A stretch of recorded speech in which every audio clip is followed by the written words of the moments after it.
मय तनुजा मंदोदरी नामा तनुजा मंदोदरी नामा परम सुंदर नारी परम सुंदरी नारी लगामा श्री राम जय जय राम श्री राम जय राम जय जय राम।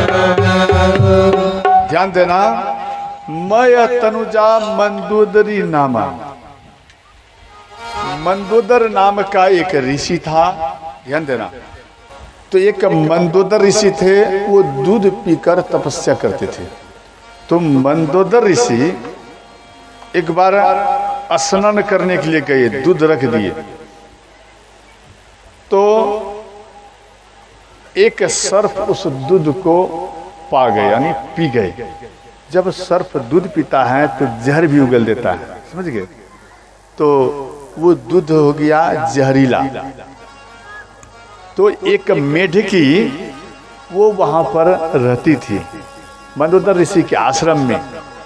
वो डेली मंदोदर ऋषि राम कथा करते थे और वो मेढकी मंदोदर ऋषि को गुरु मानकर वो राम कथा श्रवण करते थे, मेढकी।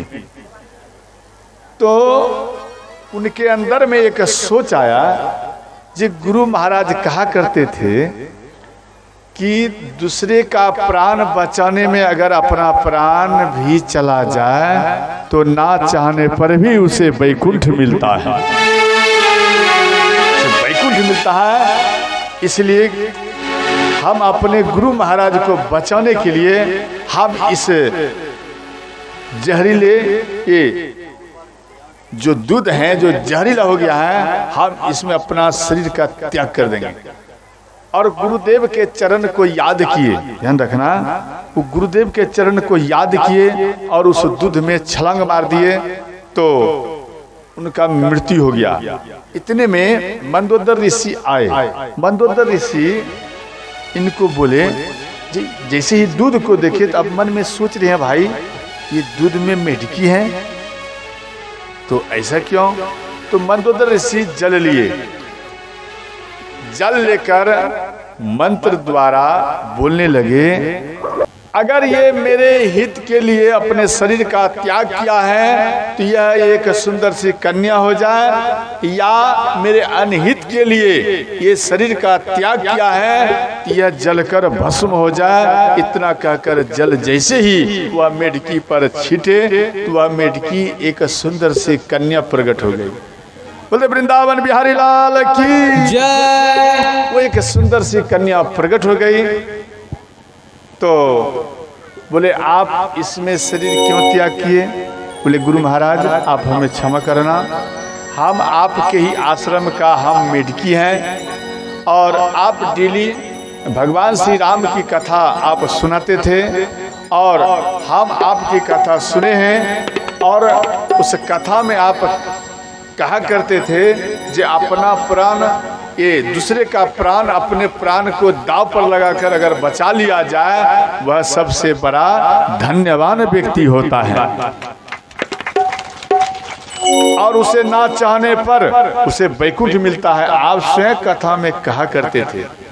तो इसमें एक सर्प आकर ये दूध को पी गए थे और ये जहरीला हो गया था और आप आने के बाद आप इस दूध को पा जाते तो हे गुरुदेव आपका मृत्यु हो जाता, तो ये ठीक नहीं होता, इसलिए आपको बचाने के लिए हम अपने शरीर का त्याग कर दिया है।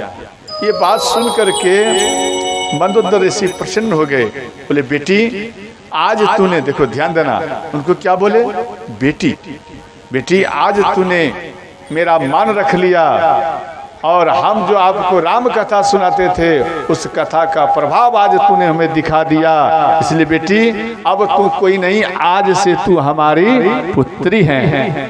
तभी से उसका नाम पड़ा मंदोदरी, समझ गए, उनका नाम पड़ा मंदोदरी।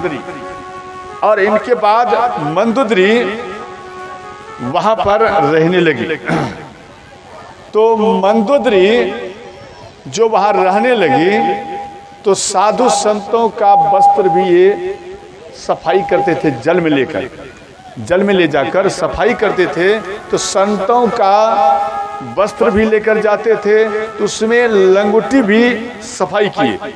तो लंगोटी जो धुलाई कर रहे थे जल में, इनको अनायास प्यास लगा, ये कुछ समझ नहीं पाई और जल को पा गई।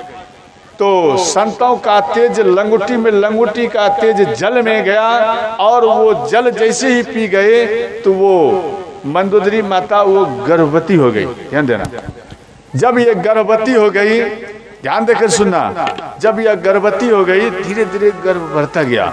ये बात मंदोदरी ऋषि को मालूम पड़ा तो अंत में ये मैं तनुजा के पास आए और उनको बोले देखो अपने पुत्री के समान आप इसका लालन पालन करना और इसे आश्रम में रहना ठीक नहीं है।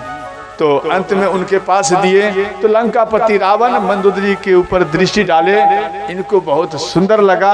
अंत में ये हट करके मंदोदरी माता के साथ लंकापति रावण विवाह कर लिए। श्री रामचंद्र भगवान की जय। इनका विवाह हुआ, इनके बाद धीरे धीरे ये गर्भ बढ़ता गया।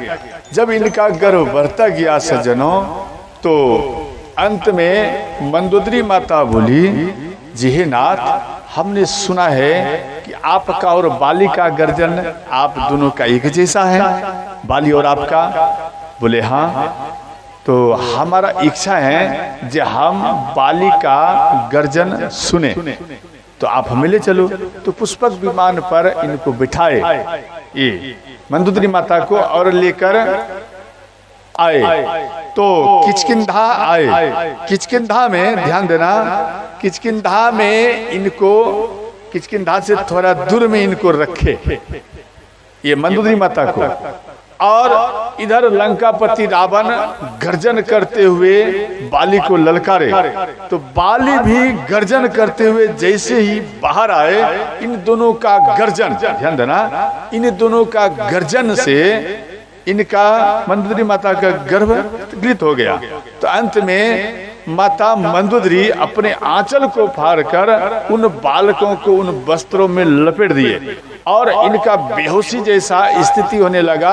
तो लंकापति रावण जैसे ही मंदोदरी के ऊपर दृष्टि डाले तो इनका बेहोशी जैसा देख करके लंकापति रावण पीठ देकर वो भागे, और जैसे ही भागे सज्जनों, तुरंत मंदोदरी को गोदी में उठाए और पुष्पक विमान पर बैठाए और लेकर उसे लंका चले गए।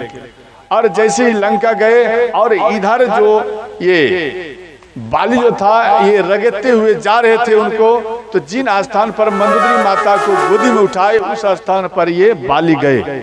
वहां पर जैसे ही गए ये तो इतने में भाग गए। तो उस जगह वो बालक को देखे, ध्यान देना, वो बालक को देखे तो वो बालक रो रहा था, कोई था नहीं। अंत में उन बालकों को गोदी में ले लिए और वो ला करके माता तारा को दिए। ध्यान देना, जैसे ही माता तारा को दिए तो वो अपने संतान के रूप में उनको पालन किया, उसका नाम पड़ा अंगद। श्री सीताराम भगवान की जय। का नाम पड़ा अंगद। तो ध्यान देना, इनके बाद ये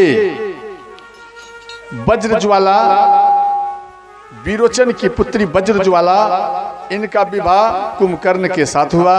सेलुस नामक गंधर्व की पुत्री शर्मा, इनके साथ विभीषण का विवाह हुआ।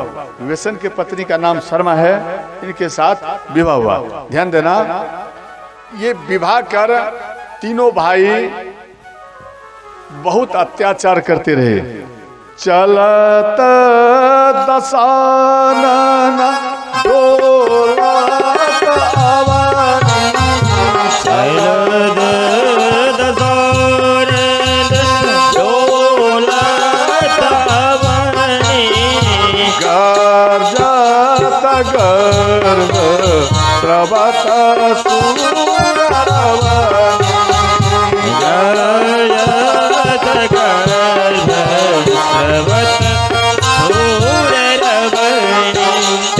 पारे बहुखाला जोरा जुआरी, बाढ़े बहुखाल चोरे जुआरा, चेला पट पर धन पर नारी, जयलाम पट पर धन पर नारी।